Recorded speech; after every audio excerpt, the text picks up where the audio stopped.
Hi, welcome to Just Talking to Rick. I'm Rick Wilson, the owner of the Wilson Practical Defense website and currently Senior Curriculum Advisor at KPC Self-Defense. Today I'm talking about success in training and live drills and how they differ. When we train, my Chen Tai Chi instructor Rick Baldwin says we want to train to have a purity of principles in our techniques. Because the purer our principles are in training, the closer we can hopefully get under stress and adrenaline.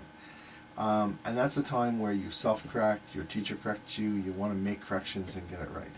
When we take that training into live drills, we're going to add chaos, adrenaline, any piece of crap we can to make it come close to simulating real life, as close as fake can be.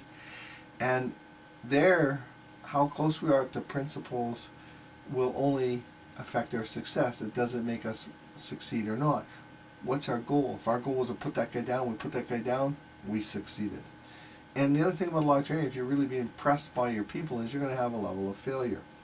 And the one thing we don't want to do with that failure is let our egos mess things up.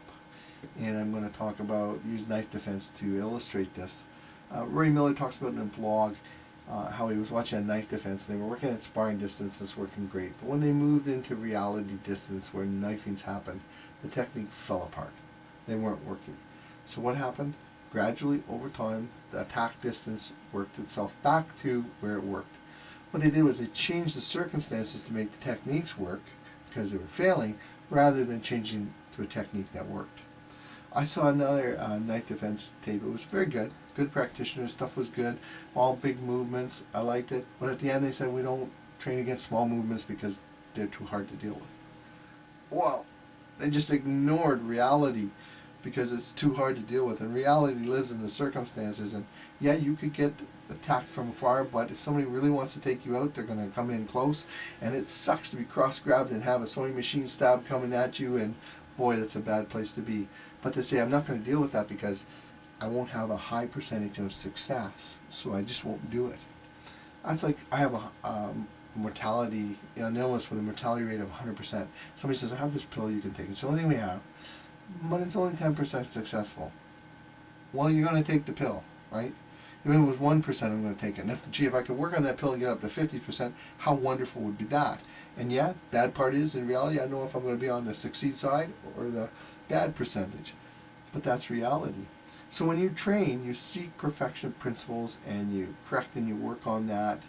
But when you take it into a live drill, the goal is to achieve success. Doesn't matter how messy, doesn't matter how imperfect. Did it work? Good. If it fails, you need to look at your training, fix your training if that's a problem.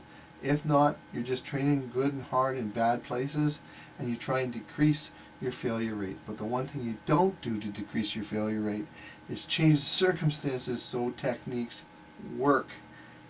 Find techniques that work under the circumstances. And whatever you do, don't ignore reality circumstances so that your technique works. That's just an ego feed. So I'm Rick Wilson. Have a great day. Train hard and drill harder. Thank you very much.